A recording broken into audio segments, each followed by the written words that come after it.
Hello student, तो आज हम chapter second class ninth, name of chapter is polynomial, इसके हम सपोर्ट मटेरियल के क्वेश्चंस कर रहे हैं। छोटे क्वेश्चंस जो हैं वो एक्चुअल में मैंने स्किप कर दिया, वो आप खुद कर सकते हैं। थोड़े जो बड़े क्वेश्चंस हैं 3-3 नंबर 4-4 नंबर के, थोड़ा सा हाई थिंकिंग लेवल के जो क्वेश्चंस हैं उसकी तरफ हम फोकस कर रहे हैं। तो लेट्स स्टार्ट क्वेश्चन नंबर 29। आपके सामने 64a² प्लस में 96ab प्लस में 36b²। एक्चुअल में मेथड तो यहाँ पे जब हम अप्लाई करते हैं तो वो a² plus b² plus 2ab का होता है, तो उस वजह से मैंने क्या करा, जो स्क्वायर है उनको पहले लिख दिया। जैसे यहाँ पे a का स्क्वायर और b का स्क्वायर, तो उनको मैंने पहले यहाँ पे लिख दिया a² और b², और 96ab एज इट इज। आप देख सकते हो यहाँ पे a का स्क्वायर है, तो हम क्या करेंगे, 64 जो है ना उसका कोई स्क्वायर नहीं है, सिर्फ ये a का स्क्वायर है एज इट इज। यहाँ पे b का स्क्वायर है, इधर ध्यान दो, a² और b² है, तो हमें करना क्या है, इनका भी स्क्वायर बनाना है। तो इनका स्क्वायर क्या होगा, 8a का होल स्क्वायर, 8 का स्क्वायर 64, a का स्क्वायर a², 6 का 36, b का b² as it is. a² plus b² आपके पास आ गया, तो मेथड होता है a² plus b² plus 2ab। ठीक है, अब यहाँ पे अगर मैं इन सबको मल्टीप्लाई करूंगा तो 96ab होगा। ज्यादा कुछ नहीं करना, आपके पास एक साफ सुथरा सा मेथड बन गया है, a² plus b² plus 2ab, a² plus b² plus 2ab, a plus b whole square होता है। a का काम आपका 8a कर रहा है, b का काम आपका 6b कर रहा है, तो 8a प्लस 6b का होल स्क्वायर। ठीक है, तो आई होप आपको 29 क्वेश्चन बड़े अच्छे से समझ में आ गया होगा। Let's start question number 30। Question number 30 थोड़ा सा इंटरेस्टिंग और काफी इंपॉर्टेंट क्वेश्चन है, काफी इंटरेस्टिंग और इंपॉर्टेंट क्वेश्चन है। Let's start question number 30। ये काफी इंटरेस्टिंग और हैवी क्वेश्चन है, हाई थिंकिंग लेवल के क्वेश्चंस होते हैं बच्चों, ये पेपर में जरूर आता है क्वेश्चन, ध्यान से सुनना, ये क्वेश्चन जरूर आता है। डिजिट आगे पीछे हो सकता है, कॉन्सेप्ट सेम रहेगा। आपके पास डिजिट क्या है, इक्वेशन जो पॉलिनोमियल में है वो है x³ 6x² plus 11x plus 6। Actual में सबसे पहले तो हमारा पहला टर्म ये रहता है कि क्या इसमें कोई मेथड इंडिकेट हो रहा है, क्या कहीं ये मिडिल टर्म स्प्लिट हो रहा है। मिडिल टर्म स्प्लिट तो होगा नहीं, अगर मिडिल टर्म स्प्लिट होता तो वो स्क्वायर से रिलेटेड होता, पर क्यूब आ रहा है। ठीक है, क्यूब के भी कई मेथड होते हैं, a plus b whole cube या a³ प्लस b³, इसमें भी क्यूब देखे जाते हैं, पर इसमें ना तो मेथड अप्लाई हो रहा है, ना ही कुछ कॉमन आ रहा है, ना ही इसमें कोई मिडिल टर्म स्प्लिट हो रहा है। जब ऐसा क्वेश्चन आ जाए और उसमें लिखा हो फैक्टराइज, तो थोड़ा सा आपको लास्ट में एक अटेम्प्ट करना है कि कहीं ये क्वेश्चन आपका इस तरीके का तो नहीं है जो हाई थिंकिंग लेवल का है। तो अब जरा ध्यान से देखना, करना क्या होता है, आपको सबसे पहले जितने भी वेरिएबल है x यहाँ पर, इनकी जगह ना वैल्यू रखनी है। वैल्यू कैसे स्टार्ट करनी है, सबसे पहले 1 रखना है। देखना 1 रख के कहीं ये पूरी वैल्यू कैलकुलेट करने पे 0 हो रहा है या नहीं हो रहा, नहीं हो रहा तो -1 रखना है, और तब भी 0 नहीं हो रहा तब फिर 2 -2 ऐसे करके वैल्यू रखना होता है। पर यहाँ पर हम -1 रखेंगे तो देखो बेटा, ऑब्वियस सी बात है कि यहाँ पे सारे प्लस हैं। ठीक है, साइंस की बात है, अगर ये सारे प्लस है, मैं 1 रखूंगा तो ये 0 तो होने से रहा।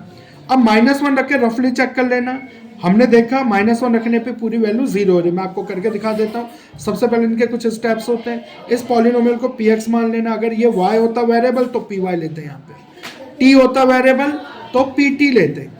तो x की जगह -1 रखना, हमने क्या रखना है, x की जगह -1। तो आगे देखिए, इसमें x की जगह -1 रख दिया मैंने। अब इसको कैलकुलेट करता हूँ, -1 का क्यूब -1, -1 का स्क्वायर 1, -1 को 11 से मल्टीप्लाई करेंगे, माइनस के 11 प्लस में 6, -1 6 1 6, -11 प्लस 6, इसको बैलेंस करा तो बेटा 0 आ गया। और अगर 0 आ गया तो उसके बाद हमें आगे क्या करना है, x इक्वल्स टू -1 रखने पर ये पूरी की पूरी जो पॉलिनोमियल की इक्वेशन थी वो क्या आ गई थी, 0। तो इसका मतलब ये हो गया इसका पहला फैक्टर, x इक्वल्स टू -1 क्या है, इसका पहला फैक्टर है। इसका मतलब यहाँ पे ये है कि x की जगह -1 रखने पर ये पॉलिनोमियल 0 कंफर्म कर रहा है। ऐसे ही और भी कई डिजिट होंगे, हो सकता है -2 रखने पर भी ये पॉलिनोमियल 0, हो सकता है -3 रखने पर भी ये पॉलिनोमियल 0, ऐसे ही और फैक्टर भी निकालना है। तो उससे पहले करना क्या होगा, x इक्वल्स टू -1 को आप इधर लेके आ जाओ, प्लस का हो जाएगा, इधर 0 बच जाएगा। इसके स्टेप बाय स्टेप करने होते हैं। पहला स्टेप आपके पास यहाँ पे खत्म हो गया है। अब हमें आगे अदर फैक्टर के लिए सॉल्यूशन लेना है, तो x + 1 से इस पॉलिनोमियल को हमें क्या करना है, डिवाइड करना है। तो बेटा डिवाइड में आप लोगों के पास जो भी पॉलिनोमियल का इक्वेशन था, x³ 6x² 11x प्लस में 6, थोड़ा अच्छे से लिख लेना, थोड़ा रफली काम हो रखा है इसमें। हाँ जी, अब इनको x प्लस 1 से डिवाइड करना है, जिससे आपके पास पहला फैक्टर आया था। डिवाइड करने का रूल क्या होता है बेटा, जरा ध्यान से सुनना। जो भी आपके पास यहाँ पर पहली डिजिट है इस पॉलिनोमियल की, उसको इस पॉलिनोमियल से क्या करना है, आपको डिवाइड करना है। तो बच्चों सबसे पहले जो आपके पास यहाँ पर वेरिएबल है उसको इस फर्स्ट वेरिएबल से डिवाइड करना है। तो देखो यहाँ पे मैंने थोड़ा सा रफ वर्क करके दिखा रखा है आपको। एक्स क्यूब को अगर मैं एक्स से डिवाइड करूंगा तो बेटा एक्स स्क्वायर बचेगा, बच गया एक्स स्क्वायर। इस एक्स स्क्वायर से इन सबको मल्टीप्लाई करना है, ठीक है। एक्स स्क्वायर से अगर मैं इन सबको मल्टीप्लाई करूंगा तो एक्स स्क्वायर को एक्स से मल्टीप्लाई करूंगा एक्स क्यूब, एक्स स्क्वायर को अगर 1 से मल्टीप्लाई करूंगा तो एक्स स्क्वायर।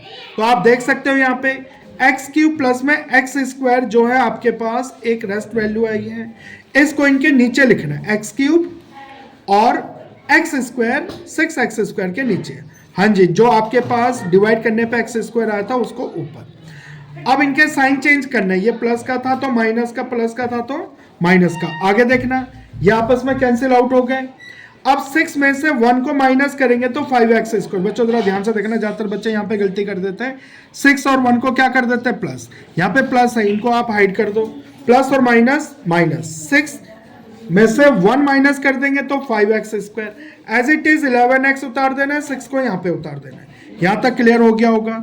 अब 1 बाय 1 सेम आपको यही कॉन्सेप्ट अप्लाई करते चले जाना है स्टेप। इस x से इस x क्यूब को डिवाइड करा था, x स्क्वायर आया था। इस x से अब डिवाइड करना है आपको 5x स्क्वायर को। जैसे आप डिवाइड करते हो आपके पास 5x बचेगा, और इस 5x से x प्लस 1 को मल्टीप्लाई करोगे, 5x से x को मल्टीप्लाई करोगे तो 5x स्क्वायर बचेगा, और 5x को 1 से मल्टीप्लाई करोगे 5x बचेगा। तो हमने इनके नीचे उतार देना है। अब यहाँ पे ये प्लस का है तो माइनस, यहाँ पे प्लस है तो माइनस। अब आप देख सकते हो 5x स्क्वायर माइनस का 5x स्क्वायर कैंसिल आउट हो गया आपका। अब 11 में से 5 को माइनस कर देंगे, 6x और प्लस का 6 एज इट इज। सेम इस x से 6x को डिवाइड करेंगे। बेटा सपना तू मुझे बता, 6x में से अगर x से डिवाइड करेंगे, 6x को अगर x से डिवाइड करेंगे तो क्या बचेगा बेटा, 6 बचेगा ना। अरे 6x को x से डिवाइड करेंगे तो 6 ही तो बचेगा, ठीक है। अब इस 6 से आपको मल्टीप्लाई करना है x प्लस 1 से।